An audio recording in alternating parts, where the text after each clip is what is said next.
Suatu ketika seorang teman berkata kepada saya begini, "Pak, bukankah Mammon itu baik?" Saya terdiam, berpikir sejenak, lalu saya melanjutkan dengan bertanya kepada dia begini, "Apa maksud Bapak dengan perkataan bahwa Mammon itu baik?" Lalu dia menjawab kepada saya, "Pak, bukankah Yesus mengajarkan dan mengatakan kepada kita bahwa ikatlah persahabatan dengan Mammon? Berarti kalau kita mengikat persahabatan dengan Mammon, maka Mammon itu baik, Mammon itu tidak jahat." Dan saya mulai berpikir dan merenungkan, apakah seperti itu yang Alkitab katakan? Atau seperti itukah yang Yesus sebutkan dan katakan di dalam firman Tuhan? Oleh sebab itu, mari bersama-sama kita ikuti pembahasannya dalam sesi Pastor Dex kali ini.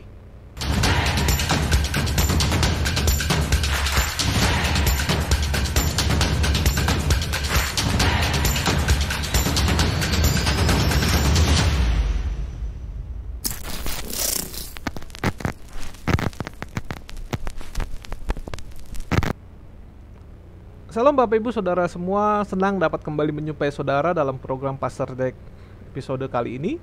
Sudah cukup lama kita tidak berjumpa dan di saat ini, pada saat kita berjumpa, saya rindu untuk membagikan kepada Saudara apa yang Tuhan taruh dalam hati saya. Menggumuli satu kisah yang tadi pernah saya sebutkan di awal-awal video ini, bahwa ada orang yang berpikir bahwa Mammon itu baik. Kenapa? Karena Yesus sendiri berkata dan mengajarkan kepada kita untuk kita bersahabat dengan Mammon. Tetapi kalau kita mau meneliti dari setiap apa yang firman Tuhan katakan tentang perihal itu, sebenarnya apa yang dia katakan tidak sesuai dengan apa yang Alkitab katakan. Saya tidak tahu dari mana datangnya pernyataan ini yang diungkapkan kepada dia. Mungkin saja itu bisa datang dari pengkhotbah, atau itu juga bisa datang dari orang yang menjelaskan sesuatu kepada dia, tetapi dia tidak meneliti terlebih dahulu, atau dia tidak lagi membaca ulang teks yang dimaksudkan mengenai pernyataan tentang Mammon yang tidak jujur. Ya, kalau saudara baca di dalam Lukas pada pasalnya yang ke-16, ayatnya yang ke-9, Alkitab jelas mengatakan begini kepada kita. "Dan aku berkata kepadamu, ikatlah persahabatan dengan mempergunakan." Kalimatnya di sana dengan mempergunakan, bukan ikatlah persahabatan dengan Mammon, tapi mempergunakan Mammon yang tidak jujur. Supaya jika Mammon itu tidak dapat menolong lagi, kamu diterima di dalam kemah abadi. Berarti Mammon di sini adalah satu kata benda. Dia netral. Ya, dia hanya alat. Ya, bagaimana kita mempergunakannya, itulah yang menjadi persoalannya. Jadi bukan bersahabat dengan Mammon secara langsung, tapi mengikat persahabatan.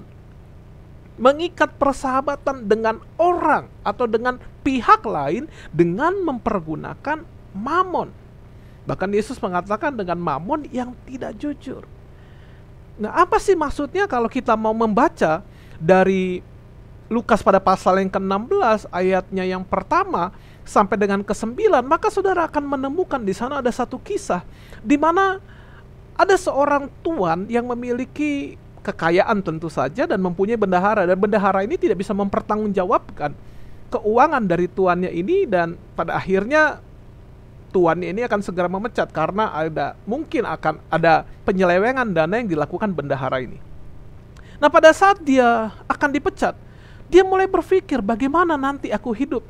Bagaimana nanti pada saat aku tidak lagi menjadi bendahara di tempat tuanku ini? Kenapa? Karena mengemis aku tidak, menyangkul aku tidak dapat, mengemis aku malu. Berarti dia tidak punya satu pikiran apa yang akan dia kerjakan selain menjadi seorang bendahara. Seakan-akan hidupnya sudah berada di ujung tanduk, Bapak Ibu. Tetapi akhirnya dia mendapatkan sebuah ide. Nah, idenya ini menarik, di mana dia sebagai bendahara pasti tahu siapa-siapa yang berhutang kepada tuannya, yang memakai uang tuannya. Maka dia panggillah satu persatu. Tiba-tiba ada seorang yang berhutang kepada tuannya ini, dan sudah pasti bendahara ini yang mengurus. Bendahara ini sudah mengenal orang ini, lalu ditanya, "Berapakah hutangmu?" Lalu kata orang ini, "Saya berhutang 100 tempayan minyak." Ya. Lalu dikatakan, "Ini surat hutangmu, buat yang baru ganti, kamu berhutang 50." Lalu ada lagi yang berhutang kedua, ditanya, "Berapa hutangmu?" "Saya berhutang 100 pikul gandum." Lalu dia berkata kepada orang yang kedua ini surat hutangmu, gantilah, rubah bahwa kamu berhutang 80 pikul gandum. Nah Bapak Ibu, apa hubungannya berbicara tentang bendahara yang tidak jujur dengan orang yang mengganti surat hutang? Kalau saudara baca kisahnya dan saudara renungkan, dan mungkin saudara bisa mendengar khotbah utuhnya yang pernah saya bahas mengenai ini di link di atas video ini, saudara akan menemukan bahwa orang ini sedang mengikat persahabatan, mau coba berbuat baik sama orang lain, supaya kalaupun suatu saat dia tidak ada lagi di tempat tuannya, orang ini yang sudah dibantu, yang berhutang budi kepadanya, bisa membantu dia, bisa membuat dia, mengasihani dia supaya dia bisa tetap hidup, Bapak Ibu. Ya, makanya Yesus tadi mengatakan bahwa ikatlah persahabatan menggunakan mamon. Mamonnya itu jelas di sana dikatakan tidak jujur. Dalam teks lain dikatakan mamon yang tidak benar. Karena ini akan sangat mempengaruhi siapa yang ada di belakangnya. Sekali lagi tadi saya katakan, mamon atau uang itu merupakan sebuah benda netral. Tetapi siapa yang mempergunakannya, itu akan sangat mempengaruhi. Kalau sampai Yesus berkata mamon yang tidak jujur, memang kebanyakan karena uang, banyak manusia lupa diri, banyak manusia melakukan kejahatan, banyak manusia berusaha mencapai segala sesuatunya hanya demi uang, dan itu yang banyak terjadi. Uang atau mamon sehingga diidentikan dengan hal-hal atau perbuatan yang negatif. Tetapi dari kisah ini yang tadi saya sebutkan, saya mau mengajak kepada kita bahwa jangan kita cepat-cepat mendengar sebuah pernyataan atau mendengar sebuah khotbah mungkin yang disampaikan seorang hamba Tuhan, lalu kita menganggap semua itu benar tanpa kita mau meneliti dan meng-cross-checknya terlebih dahulu, Bapak Ibu. Penting bagi kita untuk kita mau untuk membaca, mau untuk kita bisa merenungkan terlebih dahulu, Bapak Ibu. Kita teliti lagi, kita gali lagi apakah benar seperti itu yang dikatakan oleh Alkitab, sehingga kita tidak salah dalam melangkah atau kita tidak salah dalam mempraktekkan kehidupan kita. Saya mengutip Bapak Ibu, ini yang menjadi satu hal yang sebenarnya patut kita renungkan. Kita atau sebagian kita, mayoritas orang yang ada di bangsa kita, malas untuk membaca, malas untuk meneliti. Makanya ada sebuah penelitian dan yang dikatakan oleh staf ahli Menteri Dalam Negeri, ya, bernama Pak Suhajar Dihantoro, mengatakan bahwa tingkat literasi Indonesia pada penelitian di 70 negara itu berada di nomor 62. Berada di nomor 62 dari 70 negara. Berarti tingkat literasi Indonesia atau tingkat minat baca orang-orang Indonesia itu kecil sekali, Bapak Ibu. Nah, stigma tersebut yang mengakibatkan Indonesia menjadi rendah dalam daya saingnya, rendah indeks pembangunan SDM-nya, rendah inovasinya, rendah income per kapitanya, hingga rendah rasio gizinya. Itu semua akhirnya berpengaruh pada rendahnya indeks kebahagiaan warga Indonesia itu sendiri. Lalu selanjutnya dikatakan bahwa padahal dari segi penilaian infrastruktur untuk mendukung membaca, peringkat Indonesia itu berada di atas negara-negara Eropa. Bahkan fakta kedua, 60 juta penduduk Indonesia memiliki gadget. Atau urutan kelima dunia terbanyak kepemilikan gadget. Lembaga riset digital marketing eMarketer memperkirakan pada 2018 jumlah pengguna aktif smartphone di Indonesia lebih dari 100 juta orang. Dengan jumlah sebesar itu, Indonesia akan menjadi negara dengan pengguna aktif smartphone terbesar keempat di dunia setelah Cina, India, dan Amerika. Wow, bayangkan 100 juta pengguna gadget. Tapi tetap saja minat baca orang-orang Indonesia itu jauh kecil sekali begitu. Makanya tidak heran Bapak Ibu, meski minat baca buku rendah, tapi data dari We Are Social, per Januari 2017 mengungkapkan orang Indonesia bisa menatap layar gadget kurang lebih 9 jam satu hari. Tidak heran dalam hal kecerewetan di media sosial, orang Indonesia berada di urutan kelima di dunia. Ya, jadi bukan mempergunakan gadget untuk kita bisa mendapatkan sesuatu, untuk kita bisa meneliti lebih dalam, bukan membuat kita justru bisa mendapatkan informasi yang berguna, tapi justru yang kita lakukan dengan gadget, kita lebih banyak atau kita lebih sibuk dengan kita bercuit di internet, bercuit di media sosial begitu ya, untuk hal-hal yang mungkin tidak mempengaruhi banyak, tapi mungkin malah bisa menambah kegaduhan yang terjadi.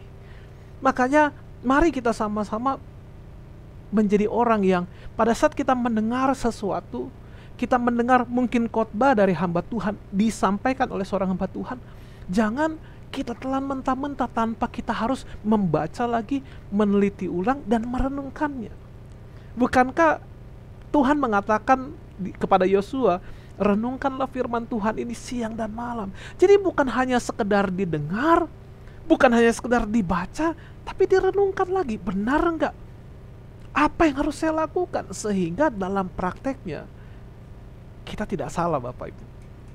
Ini yang menjadi persoalan. Makanya tidak heran juga Bapak Ibu, di Indonesia, ini saya ambil dan saya kutip lagi, perbandingan jumlah dokter, ya, dokter orang yang bergelar dokter per 1 juta penduduk, ya, jadi perbandingan jumlah dokter per 1 juta penduduk, Indonesia itu memiliki 143 dokter per 100 juta penduduk. Kecil sekali. Bandingkan dengan Malaysia yang penduduknya jauh di bawah kita, yang kita ini 270 juta. Malaysia itu 509 dokter. India 3.420. Wah, banyak sekali. Bapak Ibu mungkin berkata kepada saya, Pak, India kan bangsanya besar, 1 miliar, 1,3 miliar penduduk. Oke lah, 1,3 miliar penduduk, kita 270. Kalau kita mau memakai 1/5 dari 3.400, berarti sekitar seharusnya kita memiliki 700 dokter kalau kita mau membandingkan dengan India, Bapak Ibu. Jerman 3.990 dokter per 1 juta orang, Jepang 6.000, Amerika Serikat 9.850 per 1 juta penduduk.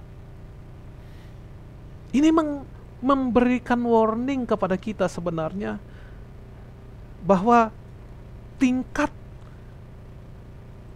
untuk kita bisa mau meneliti, untuk kita mau menggali, meriset sesuatu di bangsa ini, di Indonesia ini masih kecil, ya. Philip J. Vermont menulis bahwa jumlah dokter di Indonesia jauh dari jumlah ideal. Ya, ini jumlah ideal berdasarkan jumlah penduduk, yaitu 160.000 dokter. Seharusnya jumlah ideal dokter di Indonesia itu 160.000 dokter. Ya, sekarang kita hanya memiliki dokter 38.000 kurang lebih.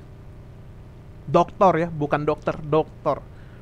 Hanya 38.000 lebih. Jadi masih jauh, masih 1/5-nya. Yang lebih menarik, komposisi dokter di Indonesia sungguh ajaib. 80%-nya berasal dari bidang kajian ilmu agama, ilmu hukum, dan ilmu ekonomi. Makanya tidak heran di Indonesia itu banyak orang sedang mempersoalkan tentang agama.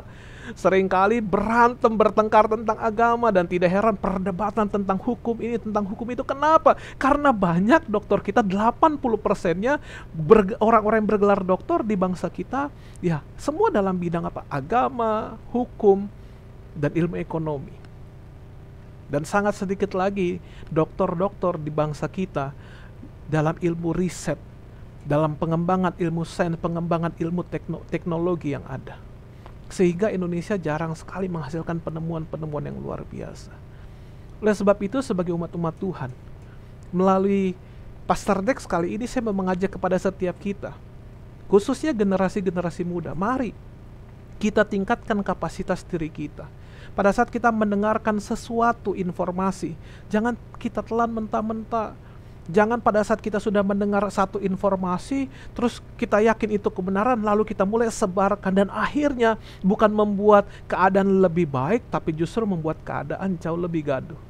Saya berharap sebagai orang-orang percaya, kita bisa menjadi orang-orang yang bijak dan pintar. Ya, saya berdoa suatu saat nanti dari generasi muda kita, ya khususnya orang-orang percaya, justru saudara-saudara lah yang akan menjadi penemu-penemu di masa depan. Saudara yang bisa berinovasi dalam pengembangan ilmu, sains dan teknologi di bangsa kita. Sehingga suatu saat Indonesia bisa menjadi negara yang diakui dunia dalam hal minat baca dan pendidikan. Dan saya percaya kalau memang kita berkata hidup kita akan menjadi berkat bagi orang lain, berarti kita harus memulai dari diri kita sendiri. Mari kita tingkatkan kapasitas diri kita. Mari kalau kita memang pada saat mendengar firman Tuhan, mari kita baca ulang firman Tuhan, kita renungkan lagi, kita riset lagi apakah benar itu yang dikatakan hamba Tuhan. Apakah itu benar yang dikatakan pengkhotbah yang menyampaikan firman Tuhan? Sehingga apa? Pada saat kita bisa menelitinya dengan benar, kita merenungkan dengan benar, maka aplikasi kehidupan kita sehari-hari juga pasti akan benar. Maka pada saat kita melakukan sesuatu dengan benar, saya percaya kehidupan kita akan semakin berdampak dan memberkati banyak orang. Doa saya bagi kita semua, biarlah setiap kita semua hari ini tetap kuat dalam Tuhan, walaupun kita tidak tahu apa yang terjadi di hari esok, tetapi pada saat kita mau berjalan bersama Tuhan, maka saya percaya kemenangan itu menjadi bagian kita semua. Tuhan Yesus memberkati kita.